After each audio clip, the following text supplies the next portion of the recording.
Welcome, everyone. I'm Dick Deming. I'm Medical Director of Mercy One Cancer Center and the founder of Above and Beyond Cancer. Welcome to our weekly cancer education series. It's brought to you in part by a grant from the Iowa Oncology Society. And our topic tonight is healthy eating.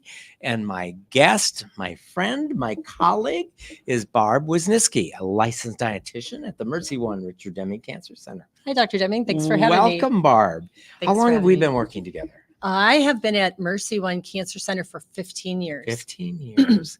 And tell us a bit about yourself. Where are you from originally? I am originally from Western Springs, Illinois, which is a suburb of the Chicago area. I lived there my whole life before I went to Iowa State.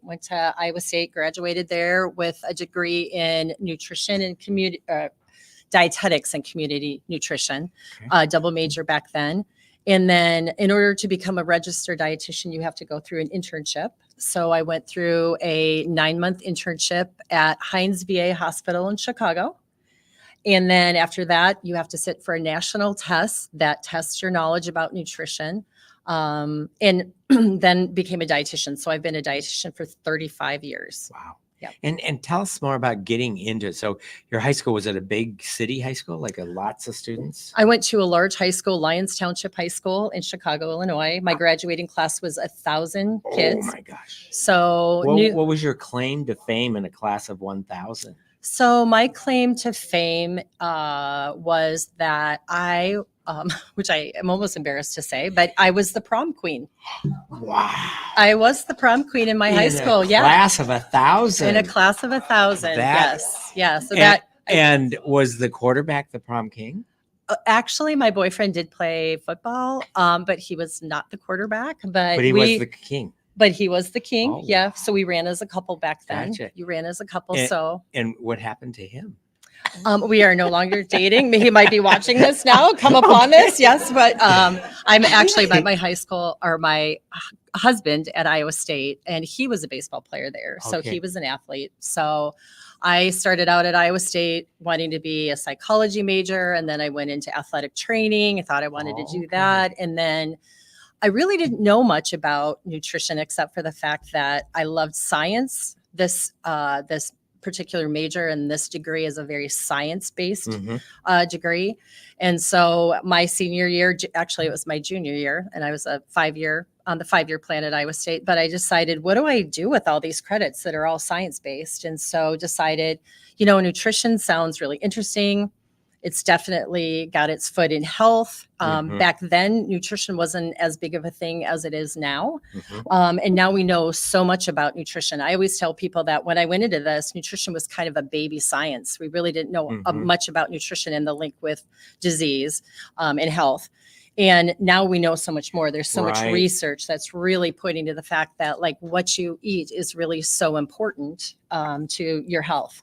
I think, and I'm older than you. I think that back, I graduated from high school in 72, and I probably would have, perhaps incorrectly, but have put nutrition kind of in sort of the home ec area of the world, as opposed to a hard science. And clearly, I would have been wrong. And you have to look at is, animal production, which is nutrition science, and sports, and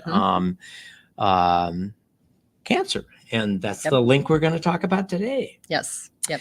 So at what point did you understand and want to be in the world of oncology with the link of nutrition, diet, and the role that it plays both in helping individuals through their cancer treatment, but also in the prevention side, and also, getting back to recovery? Yep. So when I started my career, the really great thing about dietetics and nutrition is that there's such an open field for people to pick different things that they want to learn more about or work in. And so when I actually started in the VA as a dietitian in the VA. And it was a great springboard to be able to see all the different disciplines, whether it be diabetes or cancer or heart disease. And so I started there with a kind of a great base of lots of different disciplines to be able to look at and try to figure out what I wanted to do. And then I started having children. And so for me to stay home as a mom part-time was really important. So I stayed home with my kids for about 5 years. And then an opportunity at their school came about for me to do food service, which in my internship, and again, starting out kind of with this broad base in nutrition, the two things that I kind of said to God kind of subconsciously was like, I don't think I ever want to do food service and probably oncology. And then I'm always like really surprised when God goes, okay, well, here we've got food service and oncology coming up. So I worked for 5 years at my kids' school and did menu planning, learned a ton about the importance of good menu planning. So I developed a lot of skills in that area. And then decided that kind of my kids were getting a little bit older. I wanted to do something different. And so a good friend of mine and a good friend of yours, Lynn Vestal, said, hey, listen, I think they're opening a cancer center right down the street from you. What do you think about working in oncology? And I was like, well, I don't know a ton about that as far as the nuts and bolts of that, because I hadn't worked in that area, but remembered what I had learned in my internship. And I thought, this would be a great place to use the skills that I have to be able to help people along. I had one uncle when I was growing up who had cancer. He had colon cancer. He was actually the basis of my internship application. And so just kind of use that for like, okay, let's just see what this can do. Or what I can do in this particular field. And so when I started my job at the cancer center, I started basically in treatment and helping people that are going through treatment. And then and by that, there's a big focus, for example, patients with head and neck cancer or upper gastrointestinal cancer, where they may need feeding tubes and trying to just get enough nutrition in them so they remain hydrated and nourished is the issue. So it's in many ways kind of, I'd use the word artificial nutrition, not food you eat, but, TPN and feeding tubes. And what's the calories and what's the volume and all of that. Exactly. So a lot of my work with people right now, too, I do that for a lot of the bread and butter of my job is I work with people that are going through treatment. So I help them to do a number of things to keep their immunity up, to make sure that they keep their weight up, to be able to give them suggestions as far as what to do for tube feeding.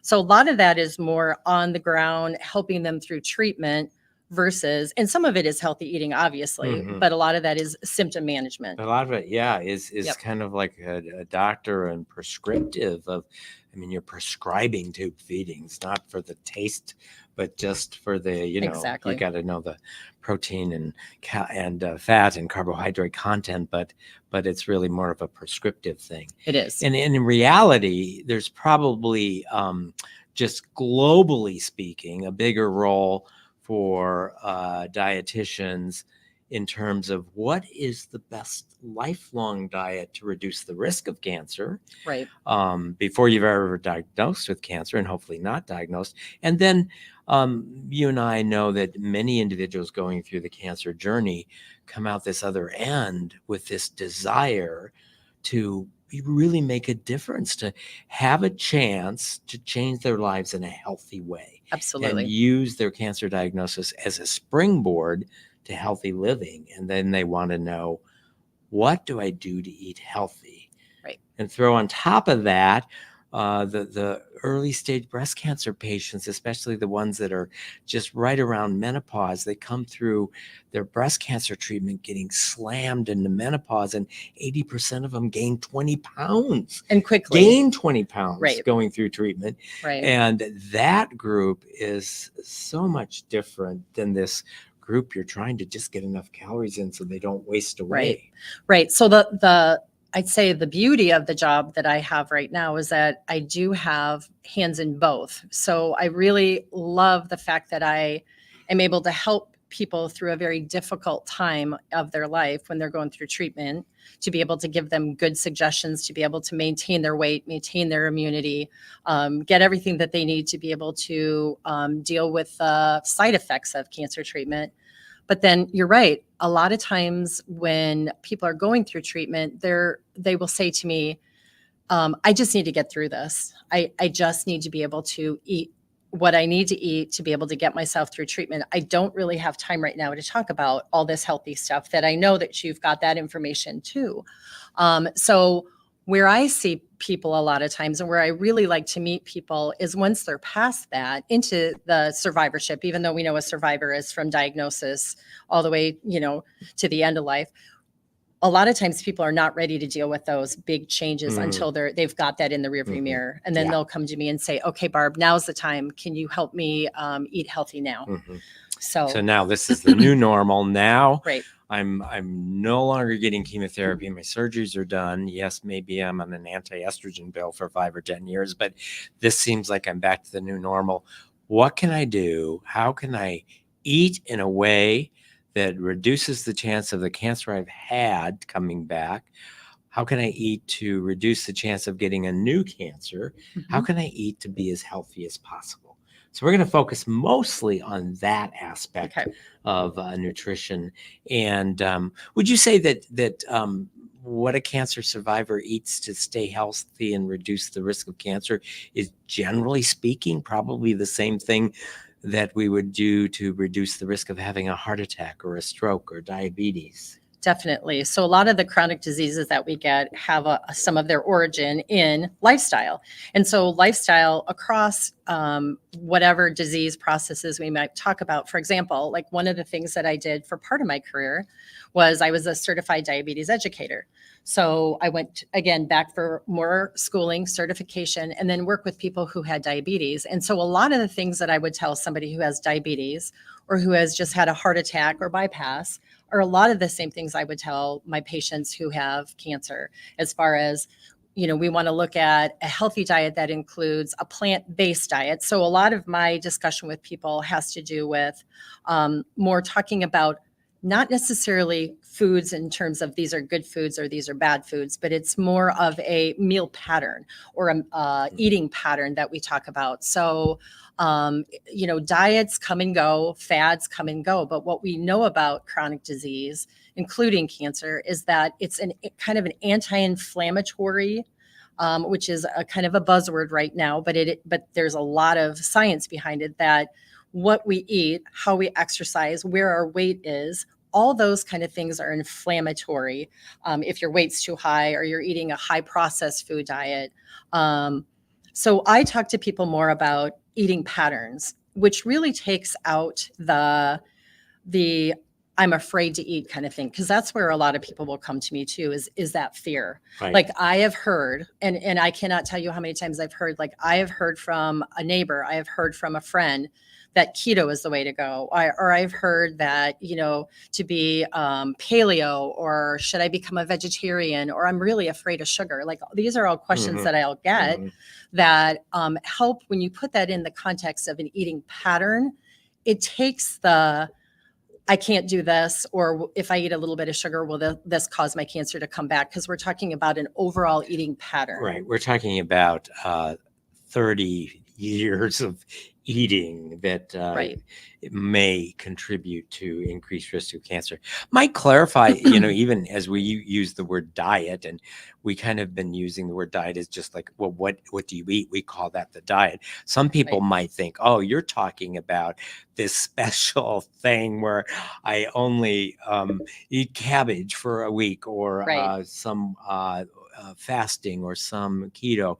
But we're generally, when we talk about diet, it's just what we eat during the day. That's our diet. Right. But I would say that you're probably more interested in teaching people how to eat in the long run, not like, okay, for the next 8 weeks, you're going to do this, and then you're going to go back to doing some regular eating. Right. And that's where the whole eating pattern comes into play, where it's not like these are good foods, these are bad foods. It's like what are we going to do for the most? So I use the 80-20 rule a lot when I talk about an eating pattern. So an eating pattern really focuses on the fact that about 80% of the time you're going to eat healthy, plant-based. You're not going to be perfect. So that's where that 20% of the time comes in, where we know we're going to have something at a party, a graduation party.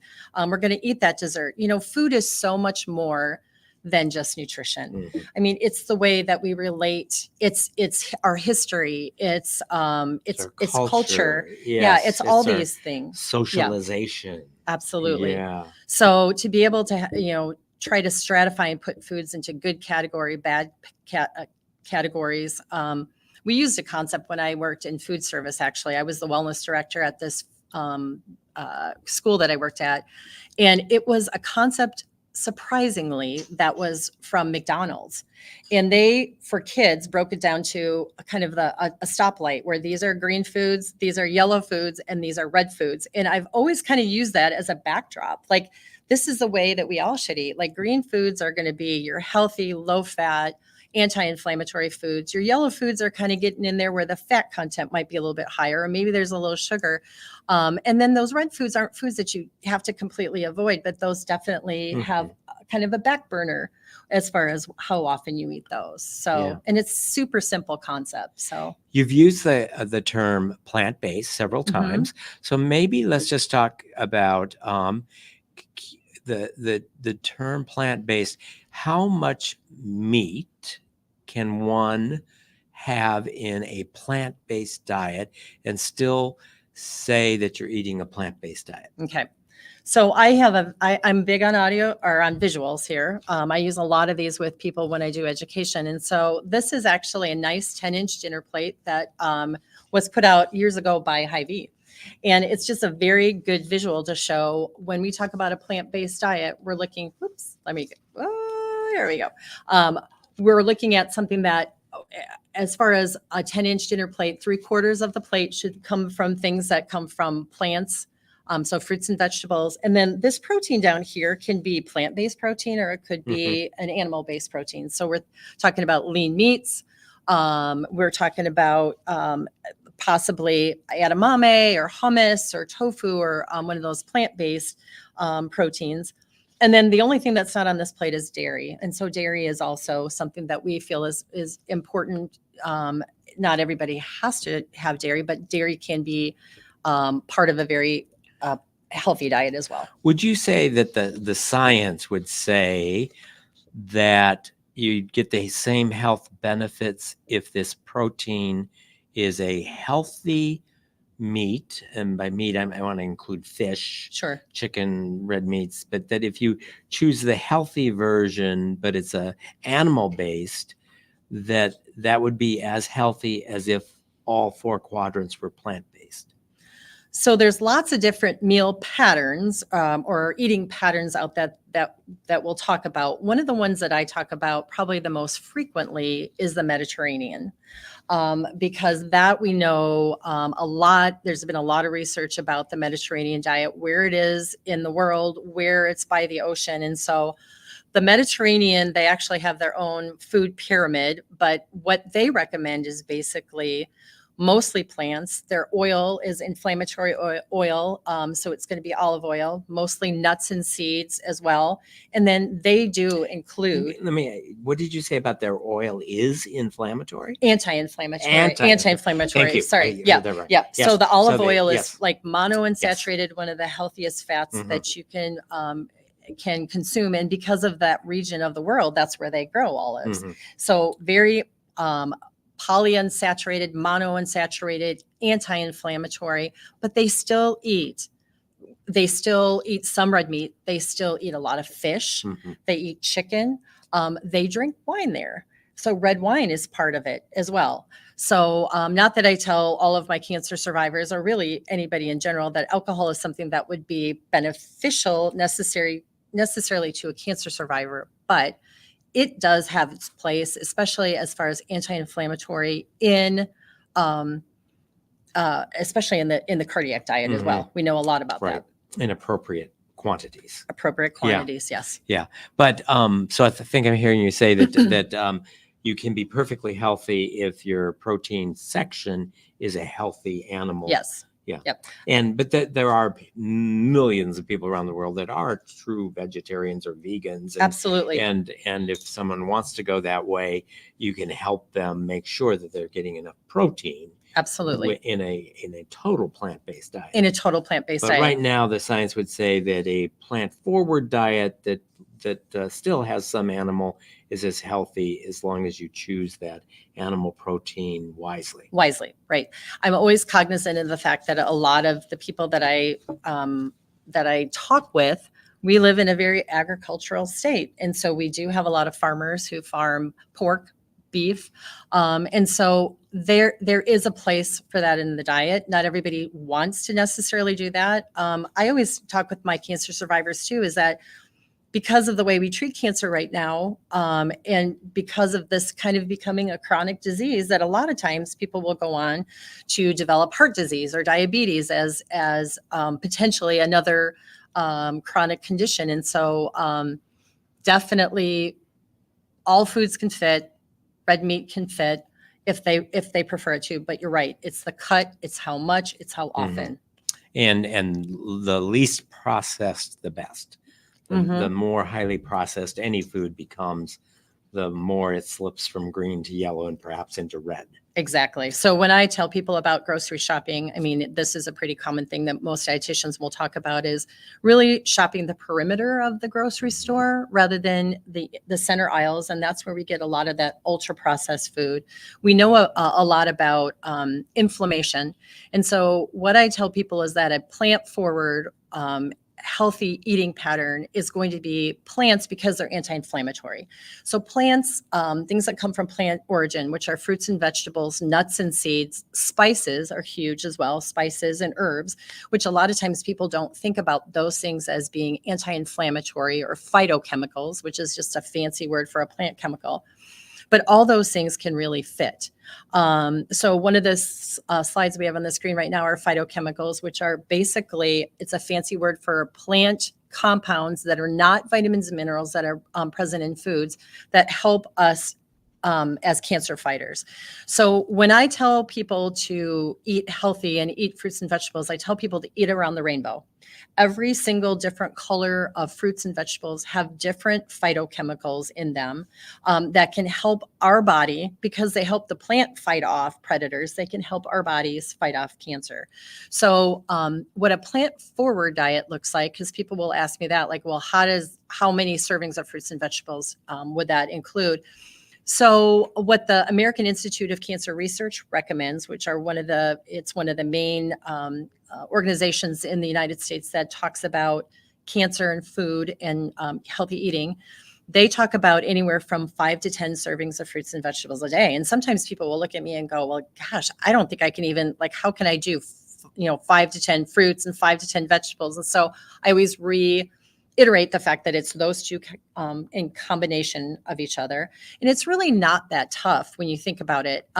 However, only about 25% of Americans get enough fruits and vegetables a day compared to what they recommend. So what that might look like is a glass of juice and maybe a banana on your cereal. We don't like people to drink all their vegetables from juice, whether it be fruit juice or even vegetable juice, but because, again, the fiber is out of it. And that fiber we know is really important as well, as far as just what it does with our digestion. We really feel like there's a collaborative effect in a food between the nutrients and the fiber, that fiber really helps with getting those nutrients into our body. So I always recommend fiber, but it might be a fruit and a vegetable at every meal. And if you've got 3 meals a day and you're doing a fruit and vegetable, you're at 6 already. Serving sizes are small. Juice is usually about a half of a cup, 4 ounces. If it's like a leafy green or a berry, it's about a cup. All other cooked vegetables or canned fruit would be about a half of a cup. And a lot of times people come in, especially in this day and age where food is so expensive, they'll come in and say, do I have to eat all fresh fruits and vegetables? Like, is that the only way to go? Because I'm having a hard time just even affording that now. So I just had a conversation with a lady today that canned is fine, frozen is fine. We try to get out all the additives like the sugar and things that can they can process into fruits, and then salts that they can process into vegetables. Draining things, rinsing them off as far as canned vegetables, or draining juice from canned fruit. It's still a really good, economical, easy to store source of good nutrition. Yeah. So, Barbara, we talked a bit about plant-based versus animal-based. Yes. Let's talk, instead of dividing this way, let's talk about the concept of protein, fats, carbohydrates. Okay. How much do individuals need to know about that distinction? Because obviously in most things that we're going to eat, we have a combination of those things. Right. I mean, you eat Right. an olive or an avocado, there's some of all three of those. Right. To what extent do we need to be thinking of a plate that is divided into those three Mhm. components of nutrition? And do you think that there is a general percentage that is considered healthy between among those three? Yes. So that is something that I don't talk a lot about with patients, because just like you said, like a lot of different foods that we eat are a combination of those foods. But when you look at it, like we call that macro nutrition. So those are the macros. So sometimes I'll come in, or people will come in and they'll say, I've heard that, to lose weight, I'm counting my macros. So that is basically how many grams of carbohydrate, protein, and fat. Typically what we say, and especially I use this a lot, especially when I was a dietitian that worked in diabetes management, because carbohydrate was a big factor in controlling blood sugar. Mhm. So on average, we'll tell people somewhere between 50 to 60% of your calories should come from carbs. Carbs can be good carbs and carbs can be bad carbs. So a lot of times I'll have people come in and say, I've heard I should eat no carbs. And right now we're in a kind of a period of nutrition that protein is a big thing. So I'll have people coming in and saying to me, I know I'm supposed to eat more protein, which is true. I mean, and protein is important too. Again, that should be somewhere about 20 to 25% of your calories, with the rest of that then being from fat. So somewhere between 20 and 30% is kind of what they recommend. But what a lot of people don't realize is that if you're just focusing on protein and you're not eating enough calories, especially for my patients that really need to eat well during treatment, is that the body's going to use some of that protein just to motor the body. Those calories are going to go for energy rather than for rebuilding muscle stores and cells that are turning over, which is really important during treatment as well. So yes, I guess to answer your question the really long way, that is important, but on a day-to-day basis, I don't have my patients do that.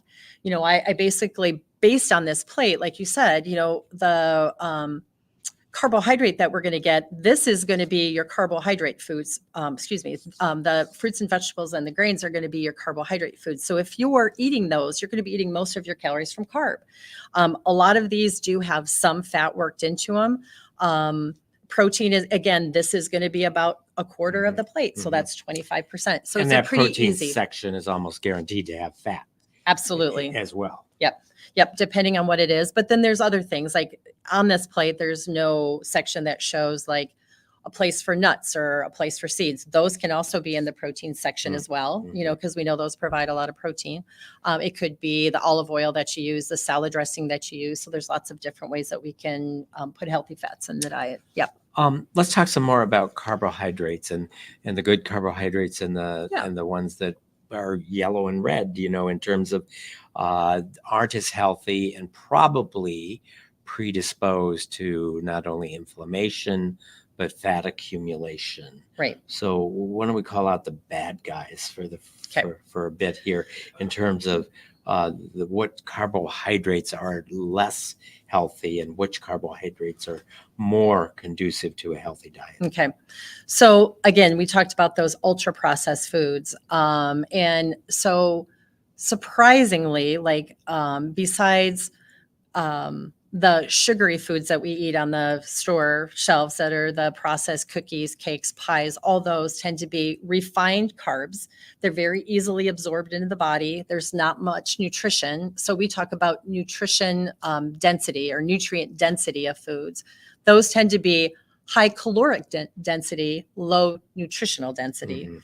versus your whole food carbs. So when you think of all your fruits and vegetables, all of your whole grains, those tend to be your high, low caloric density, high nutrition density Mhm. foods because of the nature of what's in them. So it's the phytochemicals. It also might be when we talk about whole grains, a lot of times people don't realize that those whole grains are carbs, but they're healthy carbs. They have lots of B vitamins in them. There's the fiber that we know tends to help digest our food. We know that people, especially for colorectal cancer, this is something that I bring out, is that fiber we used to call nature's broom because it gets in there in the digestive system. It tends to clean out the digestive system. It helps with things like diverticulitis, diverticulosis. And it feeds the healthy bacteria. Feeds the healthy bacteria. We're learning a lot about nutrition in the gut. So the new frontier for nutrition really is in the digestive tract, especially in the colon. And we know that a lot of fiber tends to be a prebiotic, which the probiotics that hopefully from the good foods that we're eating tend to feed on. And so they think a lot of immunity anymore comes from the digestive tract. So I do spend a lot of time talking with people about how are you feeding your garden? And your garden are those microorganisms that are in our body that help us do a lot of things. They think they help with inflammation. They think they help with immunity. And so how do you feed your garden is what I say that is naturally in the gut. By eating more of those ultra processed carbs, those don't have a lot of the prebiotics and the healthy fiber that tends to help feed the healthy bacteria in the gut. So, and those are the probiotics. So things like fermented foods, kefir, yogurt, sauerkraut that is kept in a refrigerator, or processed or pickled foods, those tend to help feed our colon with good bacteria that tend to help us, our health overall. And that's not just cancer, that's heart disease, that's good GI nutrition as well. So we've been talking about basically healthy eating that would be good for anyone. It's good for someone who's never had cancer that wants to prevent cancer, somebody that's going through cancer treatment, or individuals that are beyond cancer treatment and just want to prevent other cancers from coming back. Let's talk briefly about some specific cancer-related foods. So some questions that you and I often get are related to phytoestrogens. And so often these questions come from breast cancer patients related to, okay, we know if you've got an estrogen receptor positive breast cancer and they've just eliminated all your estrogen and you're taking anti-estrogens, Right. there's a concern about, am I eating things that are comparable to estrogen? And then the one food that often comes up that people are wondering about is, what about soy? Is that healthy? Is it not healthy? Does someone with estrogen receptor positive breast cancer need to worry about soy intake? That's a great question. And that is a question I commonly will get from a lot of different people, not only cancer patients, but also sometimes physicians that say, tell me about the research about soy. Soy and breast cancer is probably one of the most highly researched associations. And so I will tell you that there are years and years of data around soy and cancer, and especially breast cancer. And so what my organization, which is the ONDPG, the Oncology and Nutrition Small Group, has come out with a position paper saying what we know about soy is that cultures that grow up with soy, a lot of the Asian cultures that is in their cultural eating, those women tend to have the lowest rates of breast cancer until their diet changes over to a more Western diet. And then we see the protective benefits of the phytoestrogens from soy go away.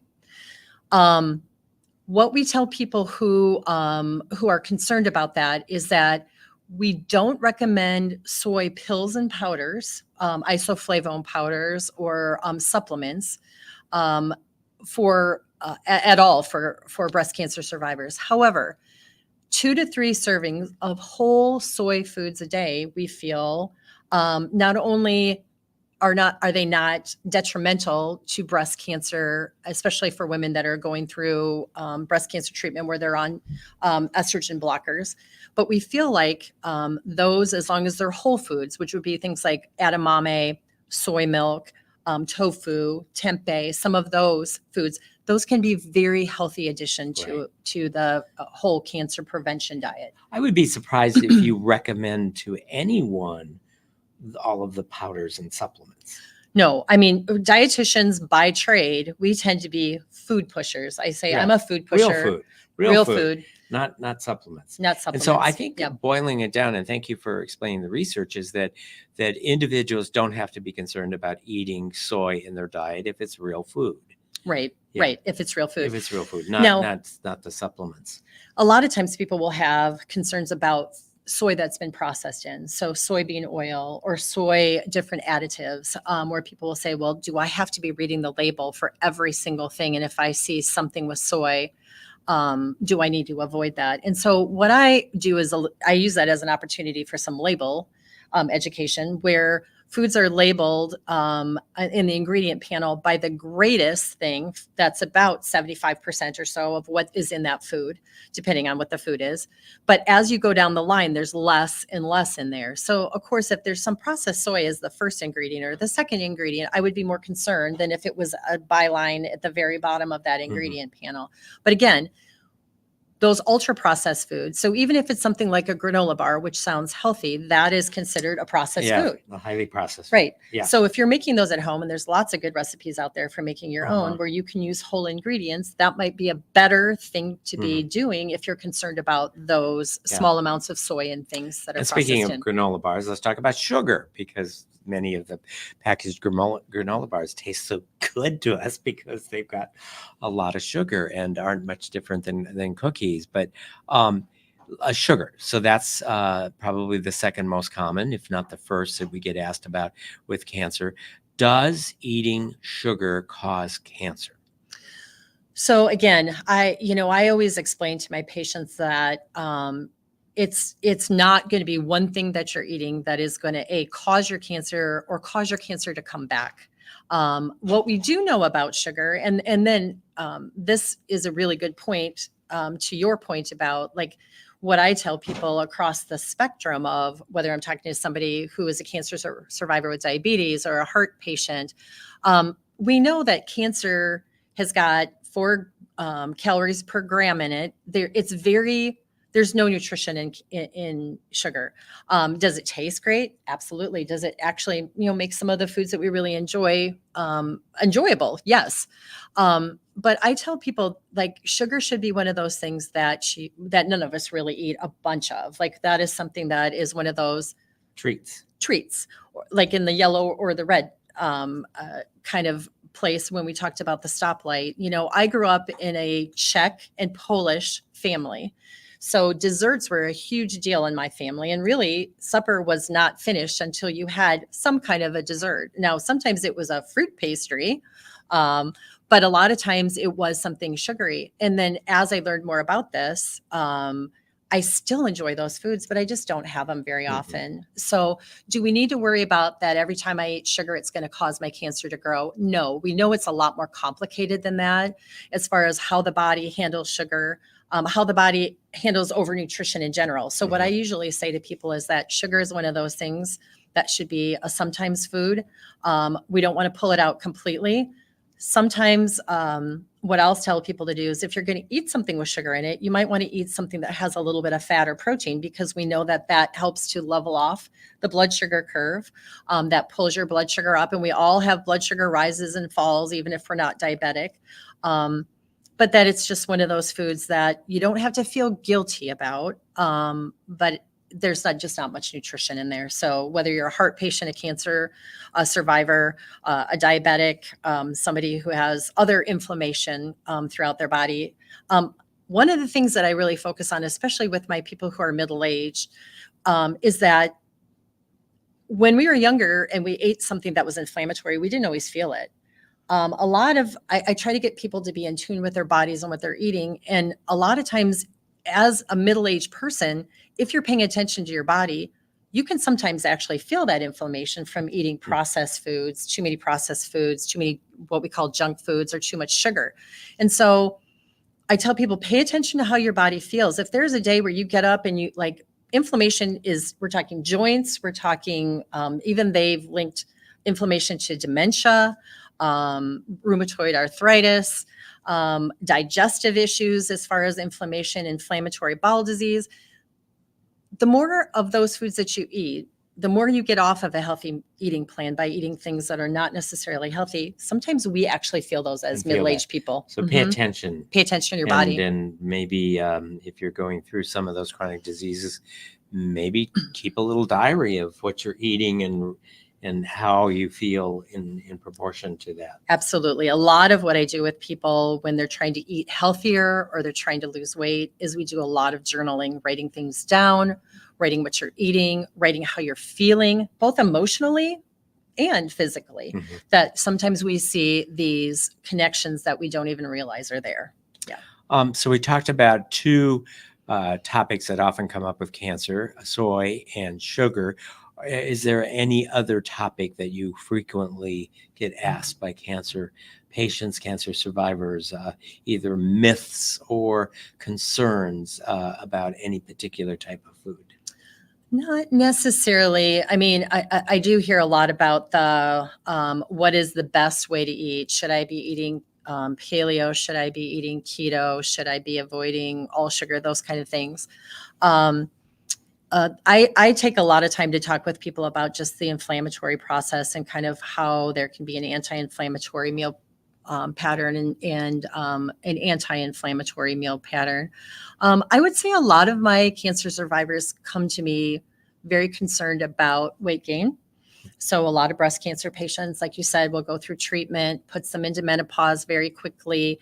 Whereas when you don't go into menopause very quickly because of chemotherapy or going through cancer treatment, it's typically a long process where you'll gain a couple pounds one year, a couple pounds the next year. But a lot of our patients, like you said, will turn around very quickly. It's and it's slammed into menopause absolutely quickly, yeah, yep, and abruptly, and it has a more dramatic impact on over a shorter period of time. right. So I do spend a lot of time talking about weight as being something that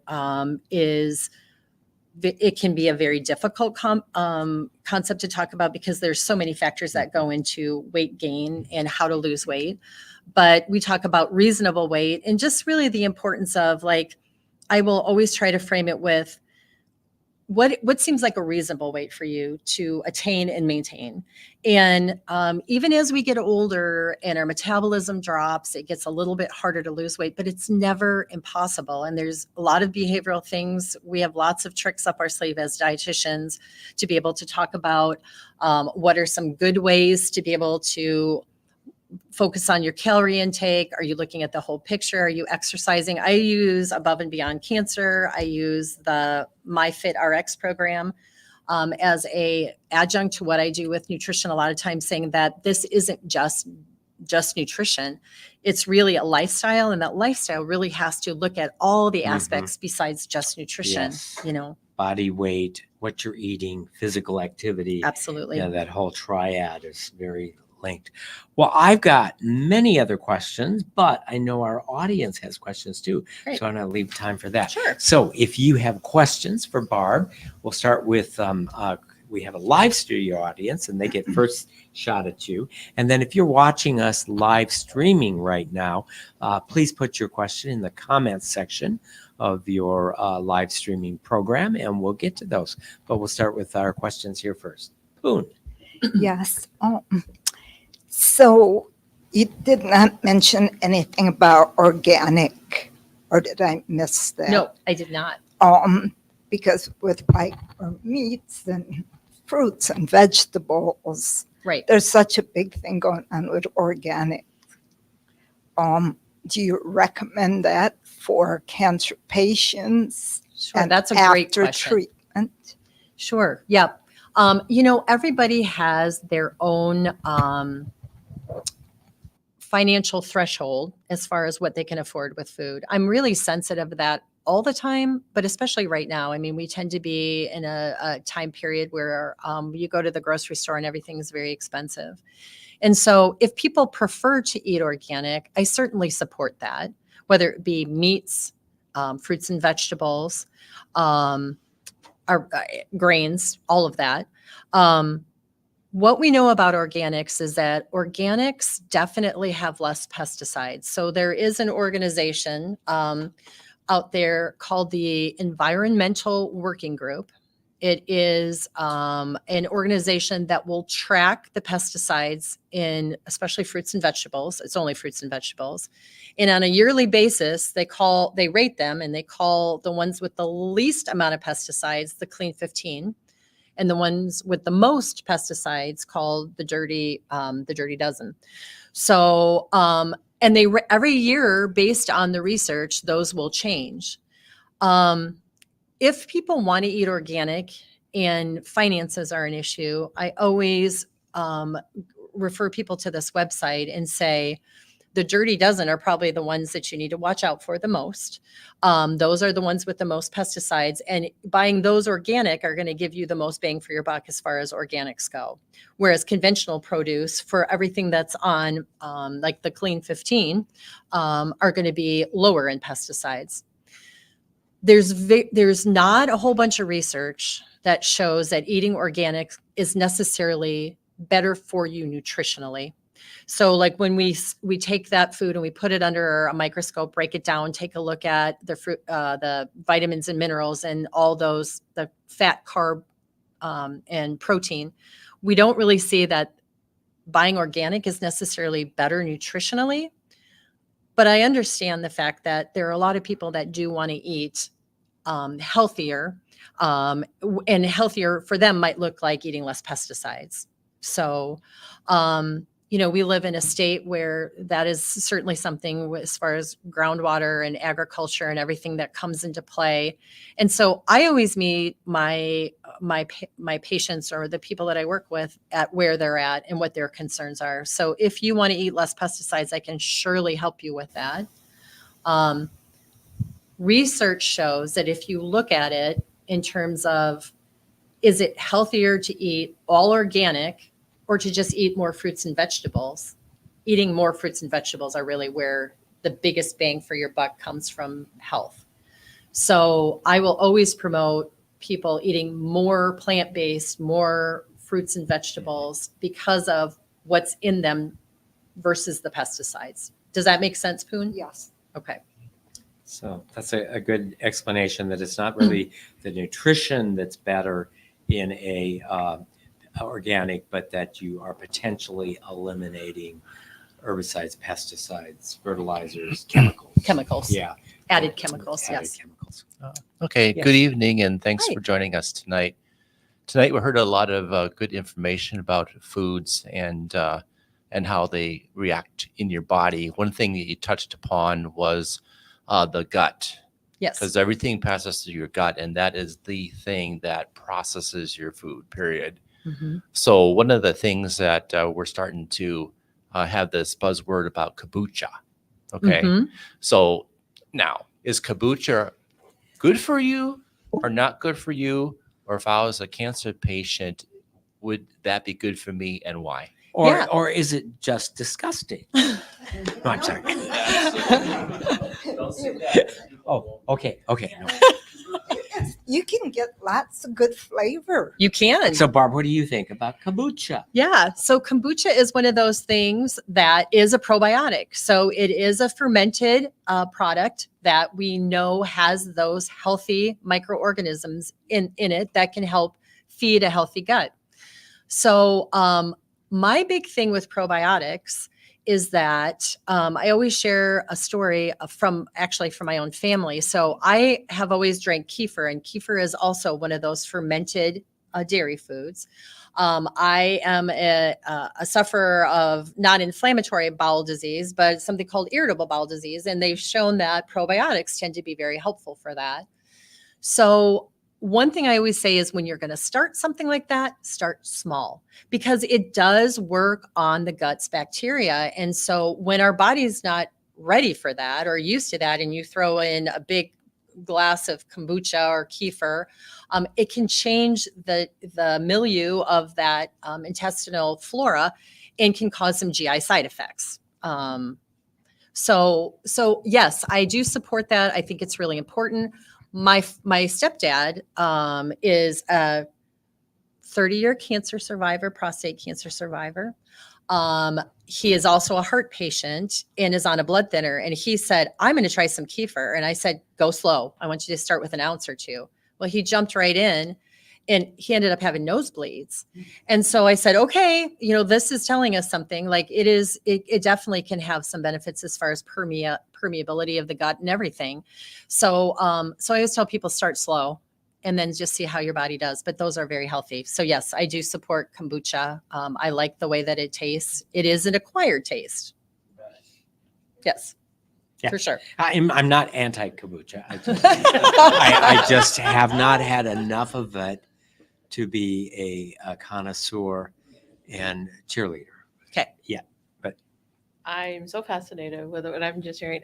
Now I'm a type 2 diabetic. Okay. Is that something that would be good for a diabetic person? As far as kombucha goes, or just Yeah. probiotics in general, I think it can be healthy for everybody, for Oh, sure. okay. As far as just, when we eat that diet that's very processed, what we call the SAD diet, the standard American diet, which is a lot of processed foods, we tend to not have a good buildup of bacteria. That's one really healthy way that you can start out.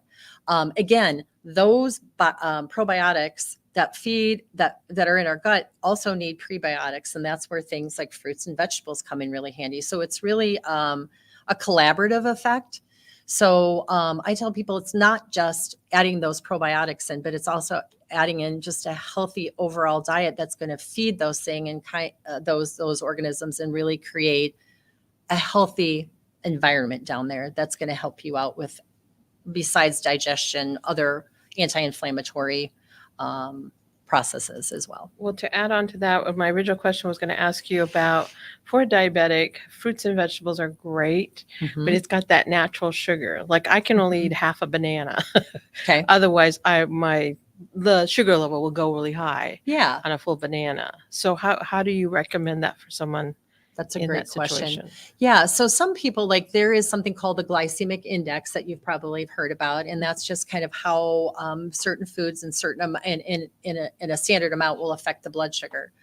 Some people, everybody's really individual when it comes to that. So like when I talk to people who have diabetes, the form of the carbohydrate becomes really important. So the higher fiber, so I use, actually in this class that I teach for the Richard Deming Cancer Center, we use apples as an example. So apple juice, all the fiber taken out. Applesauce still has some, and a whole apple has the peel and all the natural fiber in it.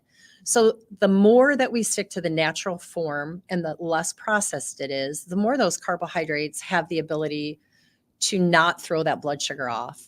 Bananas are a different thing. Like bananas are pretty concentrated. Same thing with fruit juice. Like I will see a lot of times people drinking fruit juice, and it can throw the sugar up pretty quickly. So that fiber becomes really important. Besides bananas, what are other fruits that have a high glycemic index? Bananas are probably one of the main ones. I would say that anything that's got a pretty high sweet sugar content, like it tastes sweet. So like when you look at an orange has a lot of juice in it as well. That's pretty readily absorbed. So that would be another one. Whereas something like dried fruit or like an apple, something that's got a peel in it, that's going to also add more fiber. That's going to tend to be more of a low glycemic. Yeah. Great. Yep.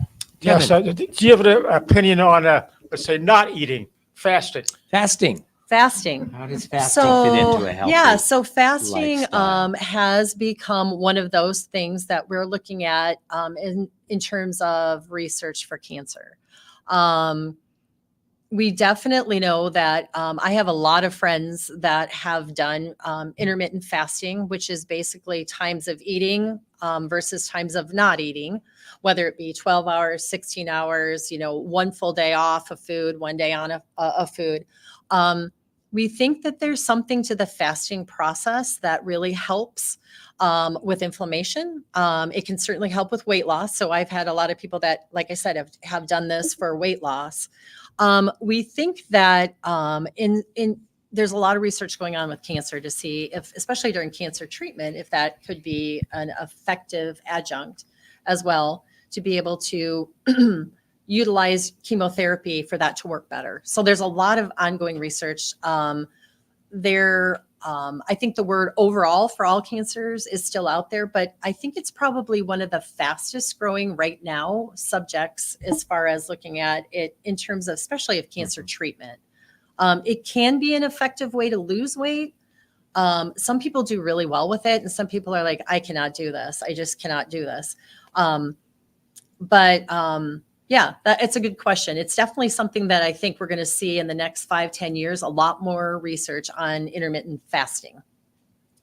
George, are there any questions from our online community? No questions. You get the last question. Then, Yeah, George. the question that I had was, and a lot of people aren't aware of this, the food industry has a huge lobbying Yes. groups. I mean, and they're effective in the media all the way to halls of Congress. I mean, should we be concerned about that, and how much so? Yeah, that's a great question. And I'm a podcast listener as well. And there have been some podcasts that have been recommended to me to listen to on this topic. I will tell you that in my professional organization, the Academy of Nutrition and Dietetics, it has been something that's come up even in my profession, like what type of advertising should be acceptable within a nutrition organization. You know, how much money do we accept from food companies that are promoting their products, sometimes it's the avocado board or it's the almond board. Sometimes it's processed foods. And, again, that whole concept of all foods can fit, but we really recommend more whole foods, more of those foods than those other processed foods. So yes, I think it's, again, an ongoing topic that we'll probably see a lot more discussion about when it comes to politics, when it comes to health in general and health and public governing policy. public policy. Do we? I Mhm. mean, we tax tobacco. Do we Right. tax sugar? And Right. Some cities do that. So Absolutely. it's part of it's a legitimate topic for conversation about healthy public policy. Definitely. Yeah. Well, Barb, this has been great. We only really touched the surface. And I would want everyone to know that Barb does a once a month group Nutrition 101 class at our cancer center, but she also has available one-on-one meetings with individuals, cancer patients, cancer survivors, with one-on-one hour-long sessions about healthy eating. Right. And so for people that have very specific questions about what you eat, supplements you take that you're concerned about, should I be taking these, should I not? Things that are very individual to you, I do recommend that you reach out to me for a one-on-one consultation. They are complimentary through the Richard Deming Cancer Center. And it's really a nice way that we can sit down and have a conversation about food and how that looks in your life and how you can eat the best way possible. So my contact information, I believe, is on the screen. I also have a co-worker at the downtown office. She also meets with people one-on-one. If the downtown office would be more convenient for you, I do also work out of Dr. Deming's office as well. And another number is just the General Cancer Center number, 358-6606. So if you call and ask for a one-on-one session with our dietitian, we'll do it that way as well. So Barb, thank you so much Thanks, for what Dr. you do Deming, for for our having me. patients and for being our guest this evening. If you know someone that would benefit by watching this program again, it will be available on demand for anyone to watch at the Above and Beyond Cancer YouTube channel and the Mercy One Cancer Center website. I hope you'll join us again next week. Thanks, everyone.